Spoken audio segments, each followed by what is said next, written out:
सभी साथियों को नमस्कार। तेजस एजुकेशन हब पे आपका स्वागत है। मैं आरपी दिवाज पशु परिचर पार्ट बी का महत्वपूर्ण टॉपिक लेके आया हूँ, चारा फसलें। चारा फसलों से जितने भी क्वेश्चन बनते हैं उन सभी पर विस्तार से चर्चा करेंगे। साथ ही चारा फसलों से संबंधित अगर कृषि पर्यवेक्षक की एग्जाम में जो क्वेश्चन आए हुए हैं उन पर भी विस्तार से चर्चा करेंगे। चारे वाली फसलों का राजा या सम्राट किसे कहा जाता है? चारा फसलों का किंग। जई, बरसीम, रिजका, कासनी। इसका उत्तर होगा बरसीम, ऑप्शन नंबर बी। देखिए, चारा फसलें वो होती हैं जो पशुओं के लिए उन्नत चारा होता है, पशुओं को पोषण उनसे अच्छा मिलता है, वो चारा फसलें कहलाती हैं। पशुओं को उन्नत पोषण। इस बरसीम का वानस्पतिक नाम है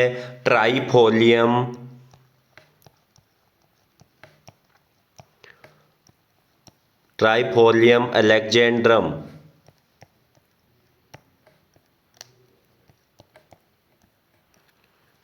आप कहोगे ऐसा क्वेश्चन भी पूछा जा सकता है क्या? हाँ, निश्चित ऐसा क्वेश्चन पूछा जा सकता है, क्योंकि आप जब 10वीं की किताब में देखोगे तो उसमें वानस्पतिक नाम आपको खूब मिलेंगे। इसका मतलब वानस्पतिक नाम का जो क्वेश्चन होता है वो 10th के लेवल का होता है। तो देखिए, अलेक्जेंड्रम बहुत ही महान सम्राट रहे हैं, तो ये भी क्या है? सम्राट। इस प्रकार आप याद कर सकते हैं ट्रिक से। अलेक्जेंड्रम महान सम्राट रहा है, तो यहाँ का सम्राट कौन है चारा फसलों का? बरसीम। तो ये इसका वानस्पतिक नाम हुआ। चारे वाली फसलों की रानी किसे कहा जाता है? Queen. Queen of fodder crop. जई, बरसीम, रिजका, कासनी। देखिए, इसकी ट्रिक पे चर्चा करें तो पहले मैं इसका वानस्पतिक नाम बता देता हूँ।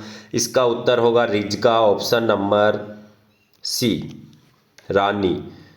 अब इसका वानस्पतिक नाम है मेडिकागो सैटाइवा। देखिए, आप ट्रिक से याद कर लीजिए, क्योंकि वहाँ आपको 4 ऑप्शन मिलेंगे, तो जो ही आपके याद आएगी, ये नाम दिखेगा, ट्रिक आते ही आप सही पे निशान कर पाएंगे। देखिए, रिजका कैसे रानी याद करना है आपको, तो री और यहाँ भी रे, तो रिजका रानी, रिजका रानी। अब ये देखिए, मेडिकागो सैटाइवा जो इसका वानस्पतिक नाम है, इसको किस प्रकार से याद किया जाए? देखिए, जो मैडोना है, आप अगर बॉली हॉलीवुड की फिल्म देखते हैं तो उसमें मैडोना एक अभिनेत्री है, अमेरिका की महान अभिनेत्री रही है मैडोना। तो मैडोना कौन है? रानी। तो रिजका रानी, तो मेडिकागो सैटाइवा। या इस प्रकार याद कर सकते हो, रानी क्या हो गई? ये देखिए, यही रानी क्या हो गई? सेट हो गई। अब मैं ज़्यादा बताऊंगा नहीं, आप समझ गए होंगे। किस चारा फसल को हाथी घास या युगांडा घास भी कहा जाता है? नेपियर, बरसीम, रिजका, कासनी। देखिए, नेपियर घास होती है, उसे हाथी घास और युगांडा घास भी कहा जाता है। ये बहुत ही किसानों के लिए भी फायदेमंद होती है, साथ ही पशुओं के लिए भी। ये बहुत झुंड के रूप में होती है और वृद्धि बहुत तेज करती है। अगर एक बार आपने उगो दिया तो आपको 8 से 10 वर्ष तक इसे देखना भी नहीं है। 8-10 वर्ष तक आप इसे काटते रहिए, ये पुनः उगती रहेगी, पुनः बढ़ती रहेगी, वृद्धि करती रहेगी।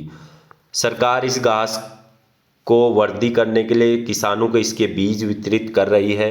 अगर किसी साथी को इस घास की जड़ चाहिए तो वो हमारे घर आके ले जा सकता है। हमारे घर पे है, ये नेपियर घास उगा रखी है हमने।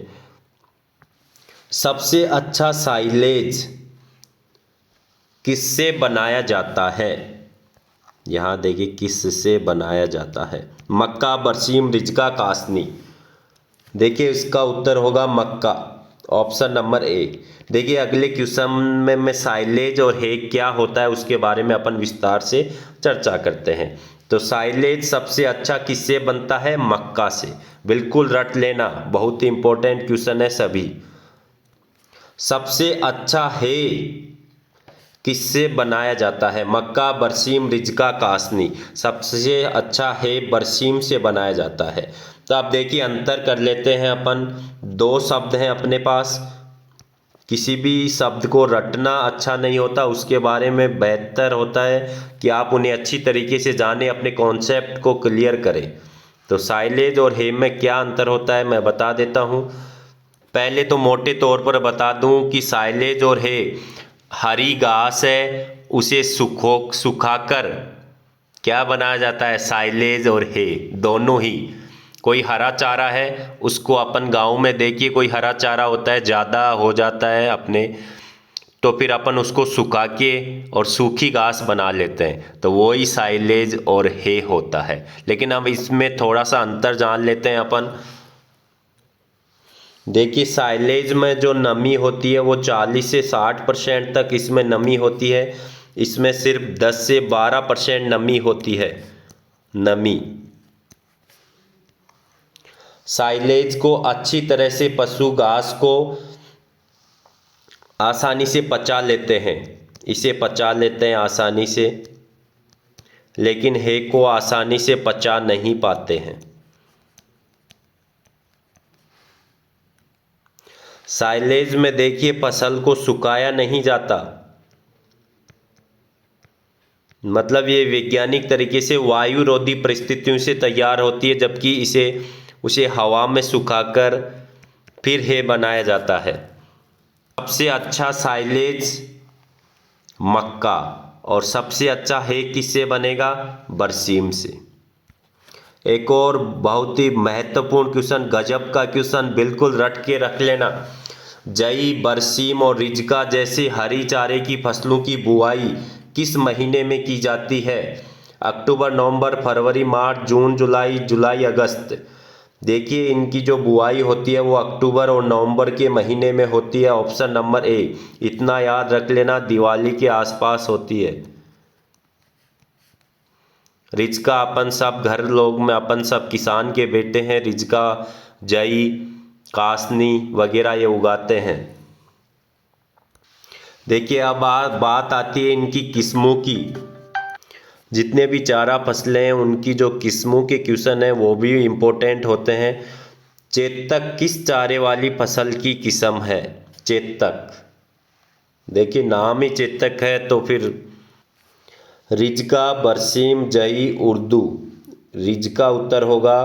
तो हम रिजका की जो महत्वपूर्ण किस्में हैं उन सभी को आप नोट कर लीजिएगा। आनंद 2, आनंद 3, मोटापा, लड़ाकू, शीरसा, Ladakhi, Rambler, Hunter River. Hunter River. देखिए इनमें महत्वपूर्ण है चेतक, आनंद 2, आनंद 3, मोटापा, लड़ाकू। ये तो आपको याद ही करनी है और आप इन्हें भी देख के जा सकते हो। वरदान किस चारे वाली फसल की किस्म है? रिजका, बरसीम, जई, उर्दू। देखिए वरदान है वो बरसीम की है। तो देखिए बर, वरदान, तो वर को क्या दिया जाता है? वरदान दिया जाता है, या वर वरदान आप लगा सकते हैं। इसकी और महत्वपूर्ण है मस्कावी, फाली, T 780। 780। साथ ही जो बरसीम चारे की फसल है उसे जो महत्वपूर्ण क्वेश्चन बनते हैं उन पे चर्चा कर लेते हैं। देखिए बरसीम की इसमें सर्वाधिक पाचन क्षमता पाई जाती है, बहुत ही इंपॉर्टेंट क्वेश्चन है। सर्वाधिक पाचन क्षमता कितनी? 70% तक।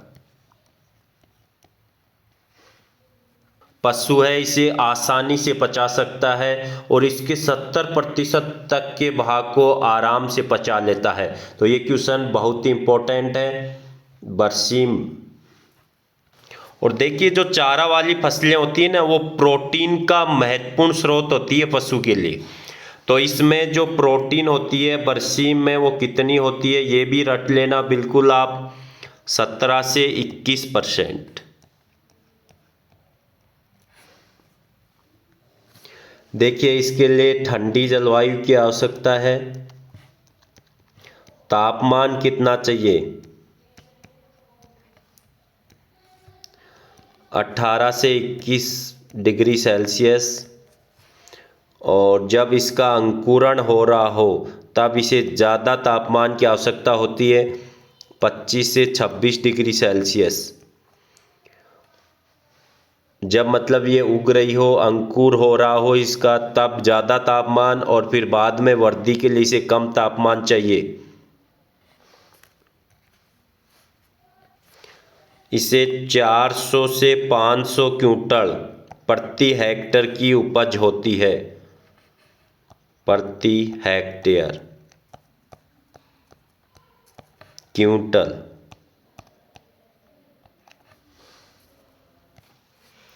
Very important question. बरसीम का प्रमुख खरपतवार क्या है? अमरबेल, गाजर घास, सत्यानाशी, कासनी। देखिए बरसीम का प्रमुख जो खरपतवार है वो कासनी है, ऑप्शन नंबर डी। खरपतवार आप जानते हैं जिन्हें कहते हैं जो अनावश्यक घास या उग आती है वो खरपतवार होता है, जो मुख्य फसल की वृद्धि को कम कर देते हैं। तो बरसीम का कासनी, देखिए सी आ रहा है यहाँ से और यहाँ भी से, तो कासनी बरसीम। अब अगर इसमें कासनी को नियंत्रण में करना हो, खरपतवार नाशी डालते हैं तो उसका नाम है डाइनोसोल एसीटेट। डाइनोसोल एसीटेट। इस खरपतवार नाशी का उपयोग किया जाता है ताकि कासनी ना उगे, जो खरपतवार है वो कंट्रोल में रहे। रिज्का का हर प्रमुख खरपतवार है अमरबेल, गाजर घास, सत्यानाशी, कासनी। देखिए रिज्का का है अमरबेल प्रमुख खरपतवार। अमरबेल जानते हैं आप, जो कि पौधों पर पीली रूप में बिल्कुल जड़ों के रूप में पूरी जो मुख्य फसल है उसको कवर कर लेती है। रिज्के से देखिए 700 से 1000 क्विंटल तक प्रति हेक्टेयर उत्पादन होता है और इसकी पाचनशीलता उससे कम है। उस सबसे ज़्यादा पाचनशीलता आपको बताई थी बरसीम की। रिज्के में पाचनशीलता है 65 से 68% पाचनशीलता।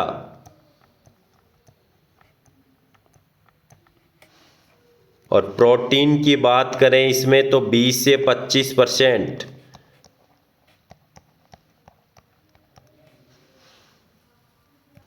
कृषि पर्यवेक्षक में एक क्वेश्चन आया हुआ है वो नोट कर लीजिए, बिल्कुल रट लीजिए, ये क्वेश्चन जरूर छपने वाला है।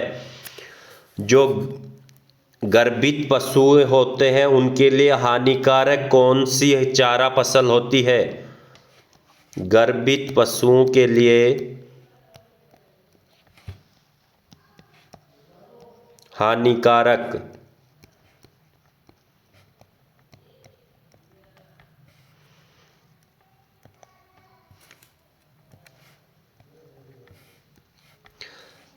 ये होती है रिज्का। गर्भित पशुओं को ये नहीं खिलानी चाहिए, नहीं डालनी चाहिए, क्योंकि इसके कारण क्या आ जाता है, आफरा आ जाता है पशु के, गर्भित पशु के आफरा आ जाता है। तो रिज का बहुत ही महत्वपूर्ण क्वेश्चन है। अब आफरा क्यों आता है? क्योंकि इसमें ऑक्जेलिक अम्ल होता है। ये क्वेश्चन भी पूछा जा सकता है। ऑक्सेजेलिक अम्ल होता है इसमें, इसके कारण जो पशु है उसके आफरा आ जाता है। तो गर्भित पशु को तो ये कभी खिलानी ही नहीं चाहिए रिजका। जो रिजके का जो सर्वाधिक उत्पादन होता है, जो सर्वाधिक गंगानगर में होता है।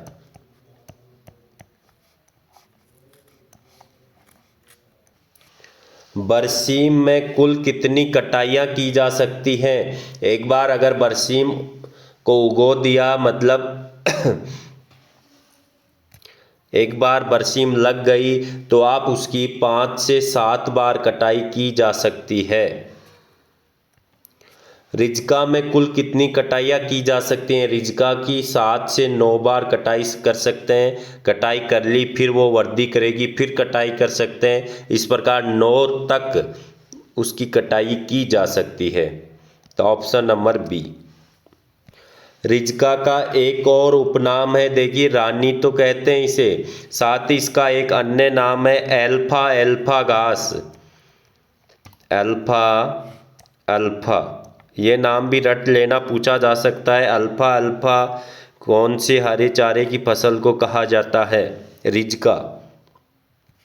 अब इनके उत्पत्ति स्थान पे चर्चा कर लेते हैं। ये कहाँ पर इनकी उत्पत्ति हुई थी? देखिए जई का उत्पत्ति स्थान है एशिया माइनर।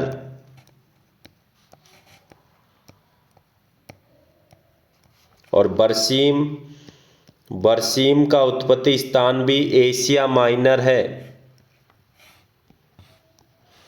और रिजका का है दक्षिण पश्चिमी एशिया। अब देखिए बाजरे की जो चारा किस्में हैं वो कौन सी हैं? चारा किस्में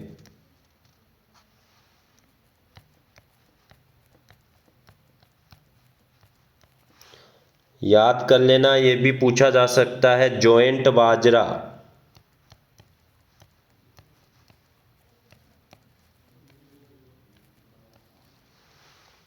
और CO8, ये बाजरा की चारा किस्में हैं। और अगर ज्वार की बात करें चारा किस्में, तो पूसा चरी फर्स्ट और राजस्थान चरी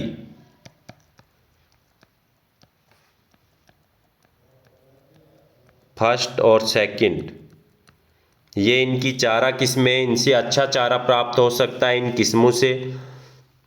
तो इस प्रकार हमने जो चारा फसलें थी उनसे महत्वपूर्ण क्वेश्चनों को कवर कर लिया है। अगर आपको अच्छा लगे तो लाइक एंड कमेंट जरूर कीजिएगा।